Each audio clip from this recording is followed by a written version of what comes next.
बिस्मिल्लाहिर्रहमानिर्रहीम। अस्सलाम वालेकुम बच्चों, उम्मीद है आप सब खैरियत से होंगे।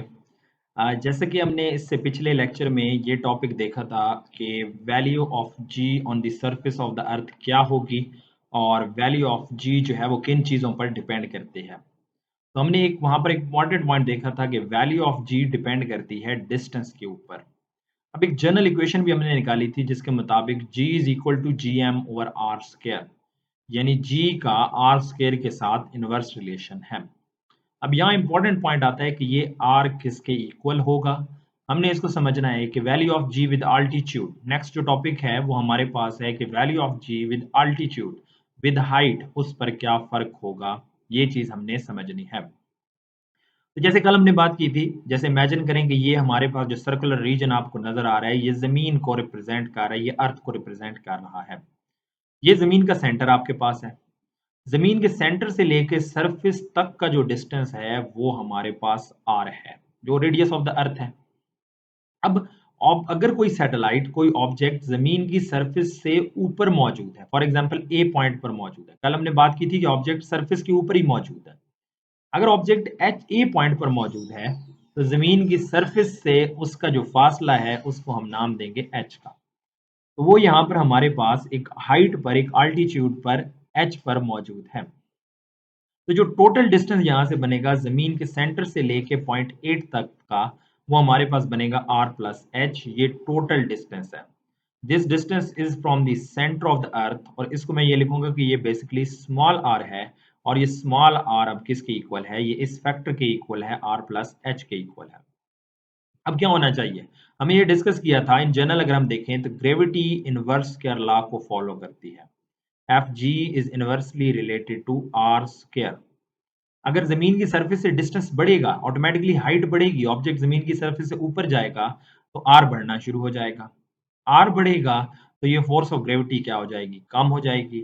और अगर फोर्स ऑफ ग्रेविटी कम होगी तो ऑटोमेटिकली ये जो जी है, this G is also inversely related to are square, 1/r²। तो ये जो जी है, ये कल हमने प्रूव किया था कि ये आर स्क्वायर के क्या है, इनवर्सली रिलेटेड है। तो अगर आर बढ़ेगा तो ऑटोमेटिकली जी की वैल्यू भी कम हो जाएगी। तो जैसे जैसे object with altitude with the surface of the अर्थ ऊपर मूव करेगा तो जी की वैल्यू कम होगी। तो moving away from the surface of the earth may change जी।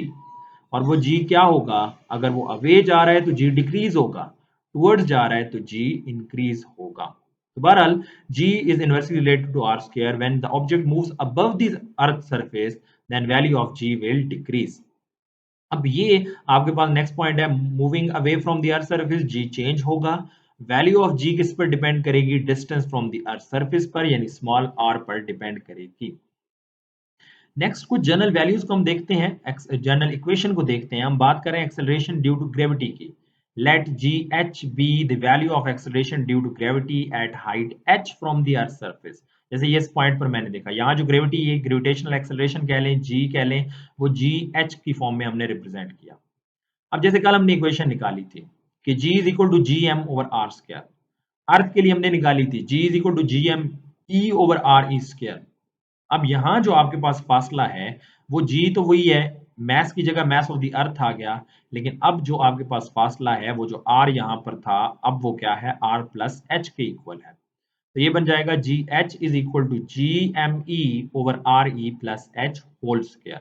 ये इक्वेशन अभी वाली हमारे पास आ गई। हमने सिंपली क्या किया, यहाँ m की जगह mass of the earth put किया, r की जगह ये डिस्टेंस पुट किया, R E plus H, radius of the earth plus its height.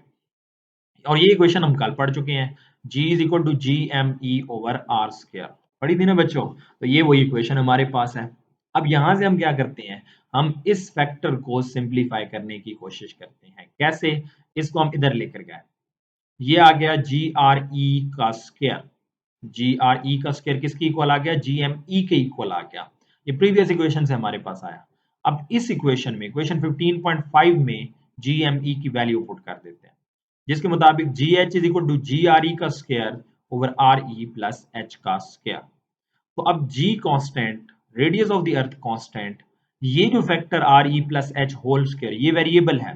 अब ऑटोमेटिकली जमीन से ऑब्जेक्ट दूर जाएगा तो एच बढ़ेगा, एच बढ़ेगा तो आर ई की वैल्यू बढ़ेगी। RE प्लस एच फैक्टर बढ़ेगा तो ये जी ऑटोमेटिकली कम हो जाएगा। तो when move away from the earth surface then the value of g decrease होगी। तो यहाँ आपको बताया गया as we go further away from the center of the surface of the earth, हम जमीन के सेंटर से दूर जाएंगे तो जो वैल्यू ऑफ ग्रेविटेशनल एक्सेलरेशन है वो हमारे पास डिक्रीज होगी। तो इन सिंपल ये यहाँ से भी नजर आ रहा है और ये मैथमेटिकली भी हमने प्रूव कर दिया। अब यहाँ मैं एक चीज आपसे पूछता हूँ कि देखिए हम ये तो कह रहे हैं कि भाई अगर आप इस अर्थ को देखें तो जमीन की सरफेस पर जी की जो वैल्यू है वो कांस्टेंट है, वो 9.8 मीटर पर सेकंड स्क्वायर है, कांस्टेंट है। ऊपर जाते हैं तो जी की वैल्यू जो है ग्रेविटेशनल एक्सेलरेशन वो कम होना शुरू हो जाता है। अब यहाँ एक इंपॉर्टेंट पॉइंट है, ऊपर जाने से तो कम हो रहा है, अगर हम ड्रिल करना शुरू कर दें जमीन के इनसाइड और जमीन के इनसाइड मूव करना शुरू कर दें, पार्टिकल्स को ऑब्जेक्ट को मूव कराना शुरू कर दें, ड्रिलिंग करें, जमीन के अंदर कैविटी जनरेट करें और सेंटर की तरफ जाना शुरू कर दें, तो फिर क्या होगा, जी की वैल्यू बढ़ेगी या कम होगी? इस क्वेश्चन को आपने सोचना है एंड देन आंसर करना है। देन आप अपने सब्जेक्ट टीचर से लाजमी इस चीज को कंसल्ट करेंगे और अपने आंसर को वेरीफाई करेंगे कि जमीन के इनसाइड जाने से जी की वैल्यू पर क्या असर होगा। हाँ, एक आइडिया, एक हिंट मैं आपको दे देता हूँ कि देखिए जी सरफेस के ऊपर तो मैक्सिमम है, कांस्टेंट है, और सेंटर के ऊपर आप जानते हैं ग्रेविटेशनल एक्सेलरेशन क्या होता है, जी की वैल्यू जीरो होती है एट द सेंटर। तो यहां से आप अंदाजा लगा सकते हैं जी को बढ़ना चाहिए, कम होना चाहिए या कांस्टेंट रहना चाहिए।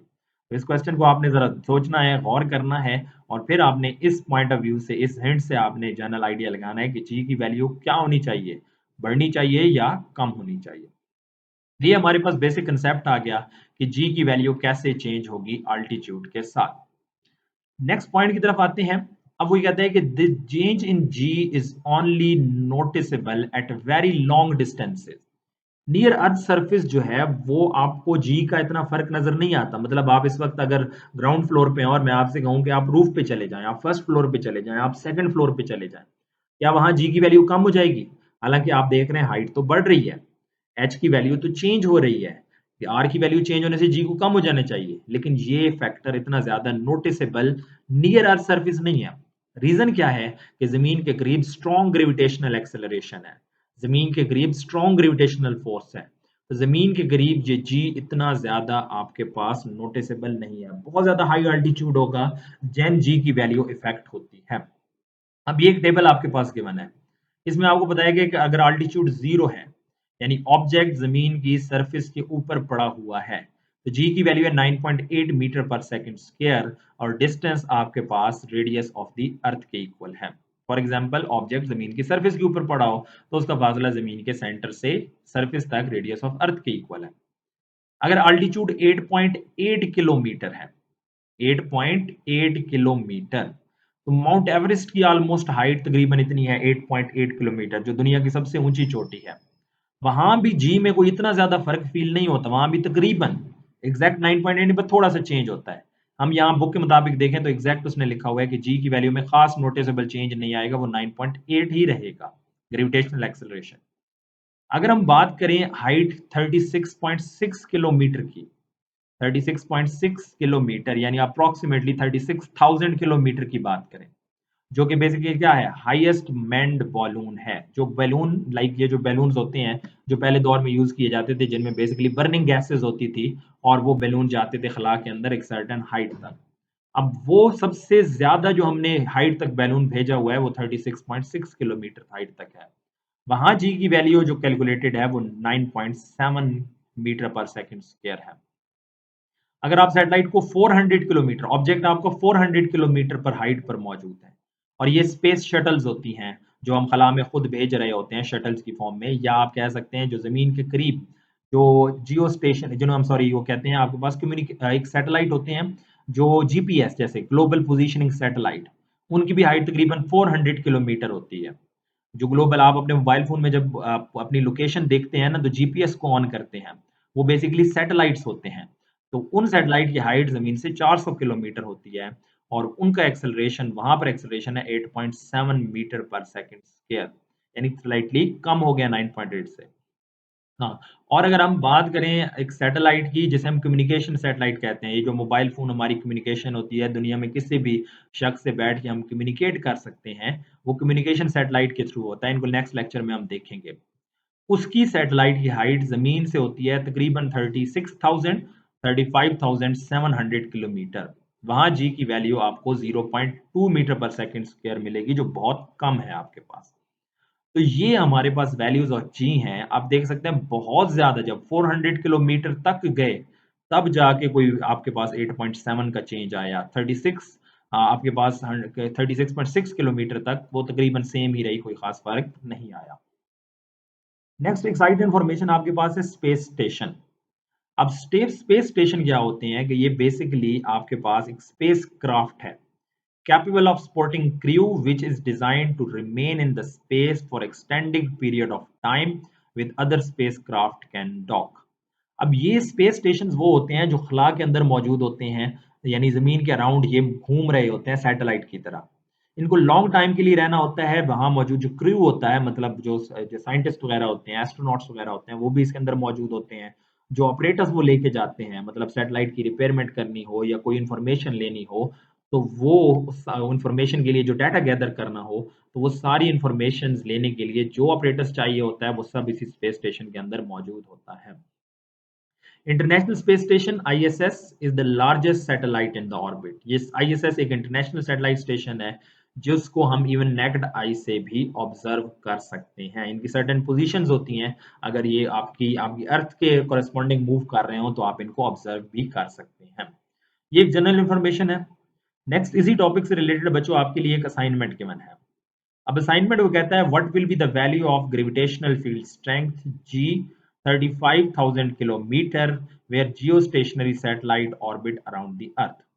अब आपको कहा गया कि जी की वैल्यू क्या होगी। क्वेश्चन मार्क क्या है कि जी आपने बताना है।